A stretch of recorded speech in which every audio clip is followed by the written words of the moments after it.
Welcome to the episode, everyone. My name is Adam White, Senior Director of Technical Marketing here at Sumo Logic. I have with me David Gervin. What's up, everyone? I'm David Gervin, senior principal slash super technical advocate. We really don't know what I do here It yet. looks good on a card, like Yeah, it, yeah, it looks like a doctorate with all but it's right, not. right. Yeah, All the abbreviations. perfect. So, David, we're here today to talk about data lake versus SIM, and maybe on the outset, it's not exactly versus. It's Yeah, like you must have data lake to have SIM. you have to have data for SIM. You must have data for SIM, right? So, something that we've been talking about is, basically this explosion of logs, this explosion of data, having so many sources, so many places that data comes from, which is a good thing for visibility, but it's also obviously a challenge to like stay on top of what all that data is telling you, what it means, what to do with it, what's actually important. But just, from a conversation standpoint, like what do you believe has led to this explosion of logs? Like, why are we seeing more volume now than we Yeah, were 10 years ago or whatever? it's funny because if you ask different people in different industries, they'll be like, "No, logs are the same." And then you ask other people, and they'll be like, "How do I have 10x logs from two What years has ago?" happened? Yeah, I think it's kind of like what vertical you live in to a certain degree. sure. If you're more cutting edge and you're using tons of SaaS tools and you're using, AI things, and then your security team's using agents to track you and all this kind of crap, there is a massive amount of logging that goes with that. But if you're Yeah. still like rocking Windows 95 on-prem, it's your logs really haven't changed much. I still know a Windows 98 product key, like in my head. I I know. shouldn't say that. That makes me super old, but I also really want that to be your password one day, and I'm just gonna figure it out, and you're then gonna all hell's figure gonna it break loose. reverse engineer it. Yeah. So you have to put those logs somewhere, or you're just not gonna be able to bubble up the things that you need to know about. Like you're risking those visibility gaps. Um, and that is SIM. Like that's the data SIM relationship. Yeah, there's kind of like these stages, and I think, like we said, all naming is kind of crap that's created by marketing to sell things, so it just gets always blurry and hazy. Our But friend says naming is the hardest part, which yes, our friend does say that, and no one ever picks my names. But yeah, I think there's like these stages, right? So you have like some sort of analytics on data, and then you have a higher level where there's maybe like some alerting and some tracking or monitoring, and then now you're kind of in, what we said last time was like SIM a couple of years ago. yeah, And then you're in this like next stage of like, okay, we are normalizing data, we're running big rule sets against it, we're correlating, and that's definitely like the SIM side of things. But it still has to do it to an area of data, to a gathered area of data. There has to be yeah, water in the bucket. right, yeah, right. Yeah, and it's also such an interesting landscape. Zoe Hawkins, when we were talking about, some of the themes of this discussion that we're having, like Great Lakes. I mean, you've got, all these platform specific lakes and um, platform agnostic. I mean, just it's like the number of lakes out there these days, and this the terminology I think kind of confuses the actual practicality of what people are trying to accomplish with these things. Yeah, none of it kind of makes sense. I know like you have lake houses and you have data warehouses and you have lake warehouses now. Yeah, You have data lakes. I think there might be septic tanks. I don't know. data septic tanks. Yeah, Yeah, data septic tanks. But it's like I'm just waiting for the next marketing guy to go, you know what? We're gonna be better than them and we're gonna be a data ocean now. right. Yeah, And you're just like, what's going on? Because there's no kind of correlation from the naming to what they do. yeah.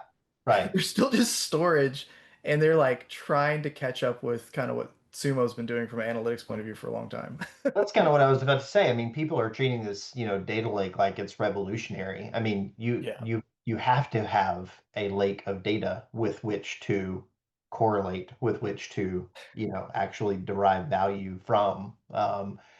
But yeah, so from a definition standpoint, or just kind of to talk about these, data lake, security lake, SIM on top of that. I mean, data lake is basically just all of your data, things from third parties, everything gets thrown in there, and that is your data lake. Yeah, and that's the basic data lake. You take all your logs, you throw it in there, and then there's always kind of like, everybody's trying to figure their thing out. So there's like, is this hot or cold, or is this like, Yeah. frozen or whatever. So I don't know. There's your Yeah, frozen lake. right. And then there's security lake, which is, just security logs, or is there commingling? See, yeah, and that's the thing too. It's like th- a lot of people are coming out with their security lakes, which is supposed to be just your security logs. A lot of those are kind of cloud-based usually because they're just trying to stay in their core platform or whatever. But you don't just use security logs because security logs are great for your SIM, but for incident response, you're gonna have to dig into other things. Yeah. That's why I've always had a little bit of trouble describing what we do. We're always the smaller company competing with hyperscalers. So people know their terminology, and we do, we have that unified core platform where all the data lives that your SIM or your observability or whatever incident response team, you're working in the same pot, everything's there. And you can do your analytics or whatever. And I think that's kind of how it has to be with the way we're moving with AI. You're going to need to have a mix of core data basically for your normal everyday stuff, Right. if that makes sense. And It then does. there'll be exceptions for like, big incidents and stuff like that. Yeah. Yeah. We were also talking about how like data lake is not just or it doesn't need to be just a glorified S3 bucket. Like Yeah. it's, something you're actually running correlation against, and it's like, great to have a lake, but do something with it. Yeah, and it's interesting because for a while there, I feel like data lakes were just, S3 buckets. Um, and then some of the big people who are like really cheap out there that are like data lake houses and things, they are trying to catch up on the analytics game. Yep. I'd say like people like us and like, Elastic or some of these other tools have been doing deep search. I mean, I always felt like we did it better. That's why I came here. But those kind of things for a while. And these other ones, they figured out a way to make things cheaper, maybe, but they haven't necessarily matured across the board. And they're still kind Yeah. of segmented more. I don't know. I almost feel like those are more for like machine learning and like data science compared to what we do. Yeah. But it's so confusing because everybody uses their own terminology and no one ever tells you exactly what they do on their website. Right. Yeah, and I mean, this is all of this is really about outcomes. It's about making organizations more secure. Not again just having the data, but like how do we actually use the data to fortify ourselves, to make ourselves more efficient, to achieve outcomes, right? I think that's a really good point. I wasn't even thinking that way for a second, but when you're looking at these kind of things, maybe that's what you should be asking. It is what you should be asking. What are my goals? Like, what do I actually Yeah, need to achieve? And then you can kind of cut through the marketing BS a little bit. Because if you're yeah, talking to like a salesperson or whatever, obviously, if you look on the website, you're not going to know what anything does. But if you're actually like digging in and you talk to someone, you can say like, "Hey, can you correlate on, SIM signals that have fired and give me an entity that I can start investigating? yeah. Can I Very like run?" day in the life stuff when you're having those conversations. Like think about current problems that you have that are hard to solve, Yeah. and yeah, I think that's like when I was a buyer, I definitely got lost in the marketing BS, and I think that's something super useful to do is make sure like your little scorecard you're doing has like outcomes. hmm Can we automate this? Can we automate uh, Yeah. this through some sort of internal SOAR tool or whatever they're using. Hmm. Um, that stuff's really important, and it does really kind of give us a clear view, I think, of a lot of this stuff because it's tricky. Yeah. Yeah. So where I know we've had some conversations too, you and I, about like where things are kind of heading from a data lake perspective. And it's funny. I mean, I feel like even in the last couple of months, the landscape has changed a little bit from Yeah. what we thought the outlook was going to be. And this is just another example of technology moving quickly, and certainly in the realm of AI, MCPs and how they're being used, and what that means for data lakes, for SIEMs, for the interplay between those two things. I mean, it's just an interesting landscape. Yeah, so my It's evolving. I mean, yeah, my and I might be wrong on this, but the way that I kind of see it is um everybody's making that's a hyperscaler is making their core play right now, right? You need to be in yeah. our data lake, use our tools. We're going to give you SIM and then jack up the price in a couple of years. And then And everybody, there's a lot of lock-in there too, we should just say, yeah, I mean, it's like I think that that's a trap a little bit of the place that we're in, is like you can get locked into something that may not be representative of who you are in the future or who you're evolving to as a business. Or it may artificially influence your decisions. Like if you get locked in, then maybe you navigate a path that you wouldn't have otherwise, and that can be yeah, feel like you've been trapped. yeah. And then, consultants on the other side are kind of pushing like, oh, the federated model, you need to have all these different things and it pulls. Yeah, And there's issues with that too. There's delays, they're not really mature across the board yet. Um, and I think Sumo, we have to figure out where we're going to go forward with this. But you mentioned the MCPs. I think everybody is about to get kicked in the butt because Amazon released the Agent Core MCP. So that is like that secure. was like just this week, wasn't Yeah, it? Or in the like three recent days weeks at ago, I least? think. Yeah. Yeah.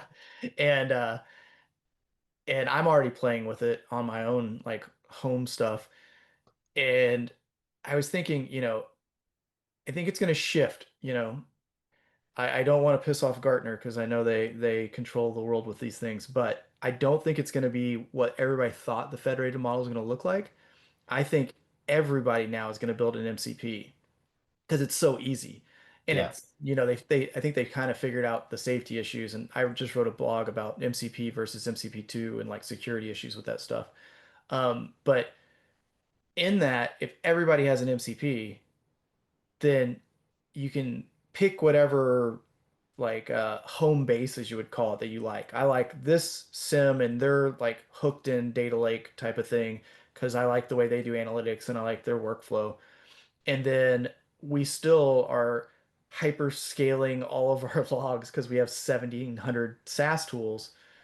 Now you can actually have some of those giant data warehouses that are cheap, but they don't really do that much. Yeah. If they build their MCPs and your tool has an MCP, federated's fixed. You don't, And I then mean, you're free to be multi-cloud. You're free to kind of make, yeah. again, those business decisions in a way that is not artificially influenced by, kind of that lock-in Some, mentality. yeah, and something you said there I think is really important. I think security tools are not expensive for these hyperscalers. I think the cloud players are trying to lock everybody into core stuff to platform plays more because they know it's going to grow their cloud and that's where they make their money, right? So keeping things hybrid is going to keep things affordable, in my opinion. Yeah.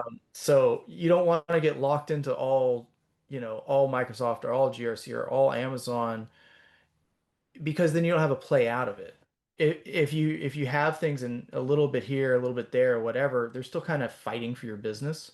Mhm. Um, but I don't know. This could all just be a fever dream. But I kind of see it all playing out like this, which makes me happy because this makes a lot of people who told everybody what was going to happen quite wrong. And AI is kind Well, of fixing things. it's just the nature of technology too. I mean, like something that we wrote a year ago, like we were right at the time, maybe, but the landscape is evolving so quickly that, you just have to adjust and say, here's the new reality, here's where things are heading. And by the way, it seems to be a little bit more of a democratized approach, to Yeah. this. I don't know that that's the right way of phrasing it, but I mean, basically, you can pick any of these paths and you're not wrong. You can still achieve those outcomes. Yeah, I think if people can just pick the tools they want, Yeah.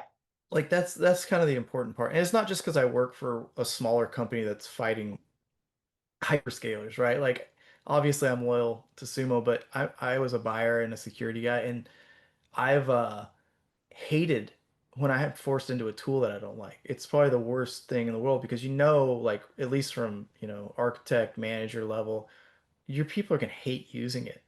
So I think Yeah. the only way we get better security tools is if there's competition and we have to keep fighting for our customers because people are just going to get lazy and then you're going to get this tier B crap across the board. And if you ever look at a UI from 7, 8 years ago in a security tool, you'll realize how much better they've gotten. So that's only because How of quickly competition. things have moved. Yeah. Yeah, Yeah. because boards don't care. They want profit. Like it's the competition that drives like good looking tools that work better and that kind of stuff, right? Yeah. And what I'm hearing too is, and like feeling in the industry is that things actually seem to be moving in the direction of better outcomes for the people who are our customers, and Yeah. those who are in the market to make themselves more secure. It's like actually your landscape is changing to allow you to choose the tools that you want to use, allow you to have all of the data lakes, the great lakes that you want to have, and you can still be productive and achieve your outcomes. It feels like things are moving in that direction if people choose that. Like there may be a case where we are on this platform or this hyperscaler and we know we're going to be, and so that's the right path for us. But also it seems like things are moving in the direction where if you are multi-cloud or if you intend to be, then you're in good shape for the future, for that future as well. Yeah, it is getting interesting. Like I'm probably one of the larger AI fatalists, post singularity world I know is that heading. about you. Yeah. Yes. Anybody that's seen any of my talks knows me. Um, but when it comes In a to lovable way, though, I in think a lovable way, I yeah, care about everybody. I right. try to. I'm just grumpy. Um, but this part actually, I always talk about a golden era before everything goes to crap. And if we can kind of keep these things playing with this kind of LLM chat with agentic workflows, Yeah, everybody has MCPs. Dude, this is like, it's pretty sweet. oh, it's so much easier to get security done if we can figure this out and if we can build things securely. Like Yeah. me, I shove my nose into every architectural meeting, every engineering meeting I can, and write policy and make a stink about things because uh, I care about that side. Because if I was a pen tester still, I feel like it's just clubbing baby seals out here. Sorry for PETA people. I know that's a bad terminology, but it's funny. Uh, No, yeah, it's a fun time for sure. I mean, I think again, the thing that I keep going back to is we are entering a phase more and more where customers can achieve the outcomes that they need to, and can actually do more with less. That's something that's not going away.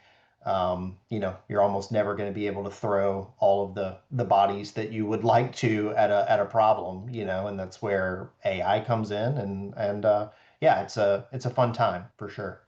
Yeah, and I think that's an encouraging thing. Like on a lot of these talks I've talked about, AI doesn't replace your job if you learn AI. Yeah, And right now we're kind of seeing this sweet stage of like, I don't know any security teams that have too many people. right.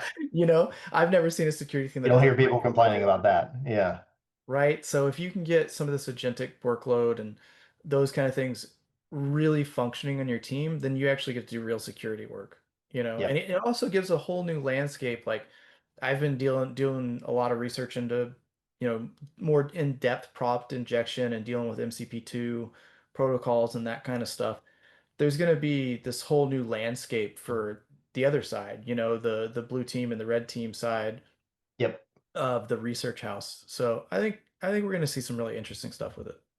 Yeah, it's fun. Well, this has been a good good conversation about data lake versus SIM, data lake and SIM, data lake houses, everything in between. But yeah, thanks for the time, David. It's been fun. Yes, now I'm going to go to the data sea and The data, the relax. data ocean. Yeah, the Sit data beside the ocean. data ocean. Yeah. Sounds good. All Sounds right. peaceful. Yeah. Thanks, Ed. Have a good one. Thanks. Bye. Thanks, everyone.